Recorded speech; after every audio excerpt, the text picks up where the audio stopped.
আসসালামু আলাইকুম রাহমাতুল্লাহি ওয়া বারাকাতুহু। সুপ্রিয় দর্শক ও শ্রোতা মণ্ডলী, অত্যন্ত গুরুত্বপূর্ণ একটি বিষয় নিয়ে আমি আপনাদের সামনে উপস্থিত হলাম। বিষয়টি হলো আল্লাহ পাক রব্বুল আলামিন কর্তৃক নারীদের জন্য প্রাকৃতিকভাবেই কিছু বিষয় ধার্য রয়েছে। যেমন নারীরা নির্দিষ্ট একটি সময়ে তারা ঋতুবতী হয়ে থাকে, পিরিয়ডগ্রস্ত থাকে। এ সময়ে আল্লাহ পাক রব্বুল আলামিন তাদের জন্য নামাজকে মওকুফ করে দিয়েছেন যে নামাজ পড়তে হবে না, এবং কিছু বিষয়কে নিষেধ করে দিয়েছেন। তার মধ্যে একটি হলো স্বামী তার স্ত্রীর সাথে মেলন করতে পারবে না। আমরা এই বিষয়টা তো জানি যে ঋতুবতী অবস্থায় এ সমস্ত কাজ নিষিদ্ধ, কিন্তু ঠিক সুস্থ হওয়ার কখন থেকে স্বামী চাইলে তার স্ত্রীর সাথে মিলন করতে পারবে এই বিষয়টা আমরা আদৌ জানি না। সুপ্রিয় দর্শক, একজন স্ত্রীর যখন তার নির্দিষ্ট একটা স্বভাব থাকে যে সে ৫ দিনে অথবা ১০ দিনে অথবা ৯ দিনে সুস্থ হয়, তখন তার যখন ৯ দিন অথবা ৫ দিন হয়ে যাওয়ার পরে বন্ধ হয়, তখন তার জন্য গোসল করেই তার স্বামীর সাথে মিলন করতে পারবে, এর পূর্বে পারবে না।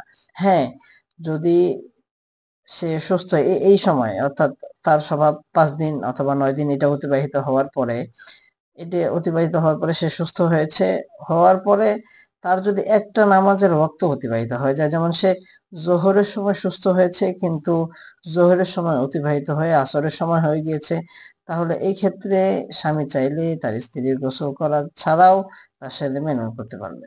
হ্যাঁ, তবে আরেকটি বিষয় এই ক্ষেত্রে লক্ষণীয়, কারো স্বভাব যদি ৫ দিন থাকে অথবা ৯ দিন থাকে, ধরলাম ৫ দিন থাকে, আর এই ৫ দিন থাকার ক্ষেত্রে ৫ দিন পুরো হওয়ার পূর্বে যদি তার মিন্স বন্ধ হয়ে যায়, যেমন ৪ দিনের দিন তার মিন্স বন্ধ হয়ে গেল, তাহলে এই ক্ষেত্রে আ ৪ দিন হওয়ার পরে, বন্ধ হওয়ার পরে তাকে গোসল করে অবশ্যই নামাজ আদায় করতে হবে। যে ওয়াক্তে সে সুস্থ হয়েছে সেই ওয়াক্তের নামাজ তাকে আদায় করতে হবে।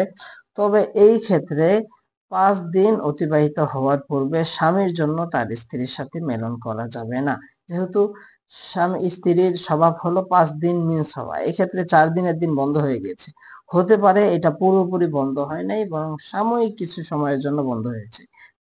আল্লাহ পাক রব্বুল আলামিন আমাদেরকে বিষয়টি বুঝে আমল করবার তৌফিক দান করুন। আসসালামু আলাইকুম ওয়া রাহমাতুল্লাহ।